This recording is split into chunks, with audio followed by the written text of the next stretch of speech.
There's a lot to love about Run the Jewels, from their natural chemistry to their brazen politics to their endless supply of dick jokes. Picture this, I'm a bag of dicks, put me to your lips, I am sick, I will punch a baby bear in his shit. When at its core, Run the Jewels is a passion project for the lost art of great rap groups, a send-up of the UGKs and the EPMDs of their day, characterized by impeccable technique, a reserved aggression, and a lifetime of work that grants them all the bragging rights in the world. What more can I say? We top billing it, valiant without villain it, viciously found victory. Burnt towns and villages, burning, looting, and pillaging. Murderers try to hurt us, we curse them and all their children. But as much as they're hyped as a political group or this war cry of social outrage, what I really love the most about RTJ, simply put, is Mike and Del.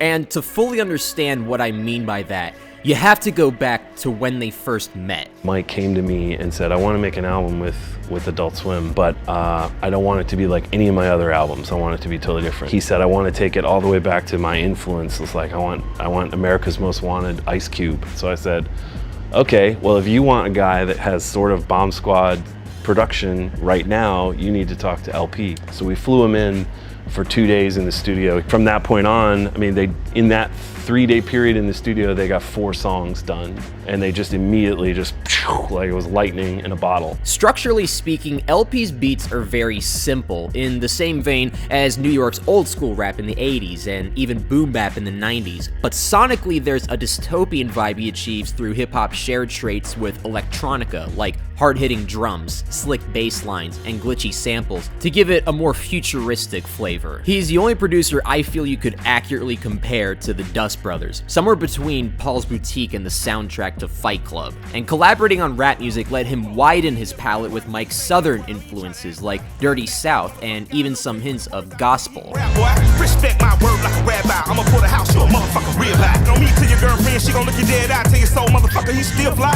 Ain't I fresh? Ain't I clean? Ain't I riding through the city in the meanest machine?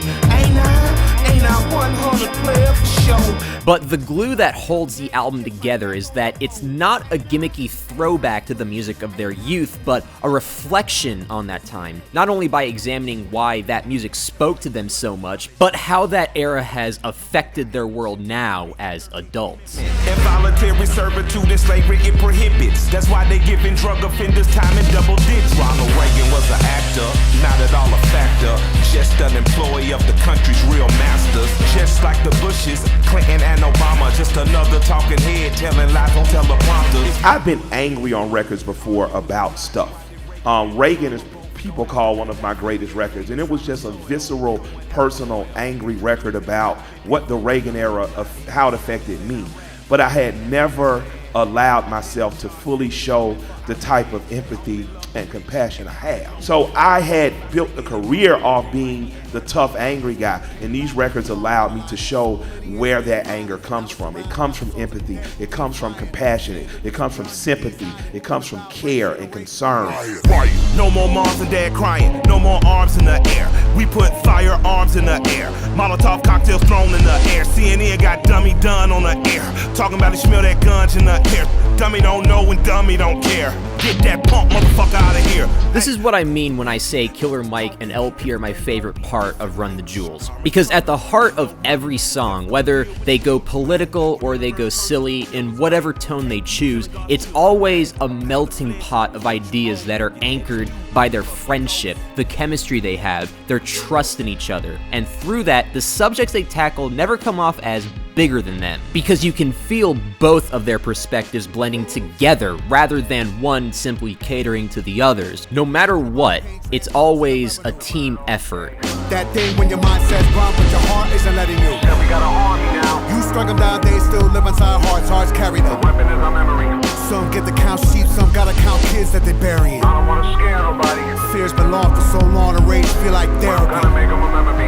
Nobody gets no more sleep till we teach them remembering. What's interesting is, in a lot of the songs, you guys would be some people term you as quote-unquote woke, but yet at the same time, it's still like what many people would consider real hip-hop. How do you balance the two? Weed.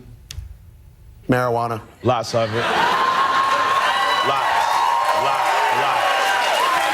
Lots of marijuana. While they have grown more socially conscious with each record and have definitely used their success to their advantage with that, their material has more weight because it's coming from somewhere personal, not experience, strictly speaking, but instead a shared place of humanity. There's something that me and Mike connect in our repulsion of hypocrisy, and I think that that's really, that's the enemy, I think, to a degree. And because we don't want to be hypocrites and because we feel that we're not, we also let ourselves be ridiculous. We out of order, your honor, you out of order. This whole court is unimportant, you fuckers are walking corpses. I'm a flip wig synonym, living within distortion. A bite into a cyanide molar before you whores win. And through that, they've achieved an impressively diverse audience, including a very strong female following, without them needing to tone down their aggression whatsoever. People feel safe at a Run the Jewels show because while the music is so bold and assertive, it's never alienating, even when they have a song like Love Again.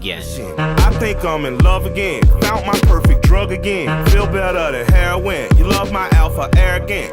2 Live Crew, the narrative. I put that dick in her mouth all day.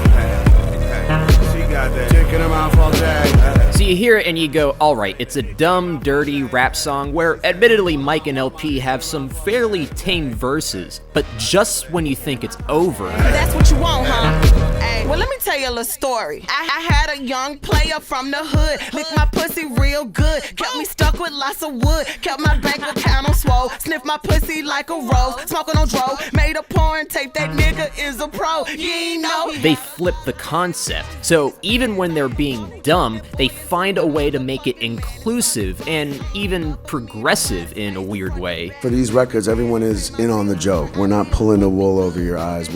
You're not the joke. The listener's not the joke. Like, we're all the joke. He want this clit in his mouth all day. He want this clit in his mouth all day. Yeah, ho. I put my clit in his mouth all day. I got this fool in love again. I really feel like I got paid to make a friend, and it's a great experience. And because of that, I've developed a whole litany of, just new white friends. It's true. It's a package. It's a package deal. It's the best thing for race relations since Obama. Yeah, that worked out really well. Yeah, a lot of little brown babies being born, baby, in the hopes of. Everybody's just forgotten race.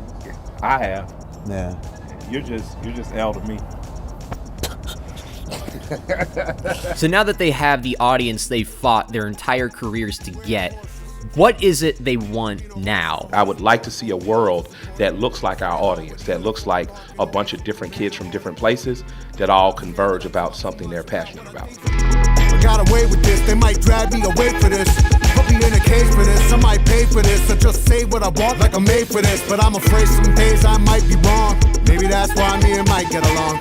I may not consider RTJ a political group, but in a time this divisive, they are without question an example of the America I know and I hope to see one day. A melting pot of ideas anchored through friendship and brotherhood. You should get out of your comfort zone and make friends with people who are not where you're from, who don't look like you, who are not of the same religion, and who don't necessarily have all the cue points of political awareness or correctness you do. And you should have friends that challenge you. Elle and I, for as much as we agree on and love and care about each other, there's lots of stuff we don't agree on. We don't agree on all rock albums. We don't agree on all philosophy for how things should be handled, but we know we have a friend in each other. Had a nigga from the black right and started that sewer shit. I maneuver through manure like a slumdog millionaire. LP told me fuck them devils, Mike, we gon' be millionaires. So remember, don't make political music for the sake of being relevant. If all you do is throw out numbers and statistics, then your message will feel calculated. It's an issue of humanity, not arithmetic. Speak to what speaks to you if you want your ideas to be discussed. And lastly, give us something we can be a part of. We're always amazed at how kids are defining Run the Jewels now for themselves and making it even bigger than we could have imagined conceptually. A lot of rappers, I feel like, are just kind of standing there for you to witness.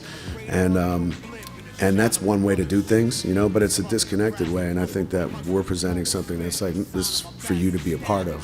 Mm-hmm. I like that. I like the fact that me and Mike can give something that's not unattainable, you know? Like, the only thing that makes us special is that we have an attitude, as opposed to us having, you know, money or having, you know, success or whatever that people put out there.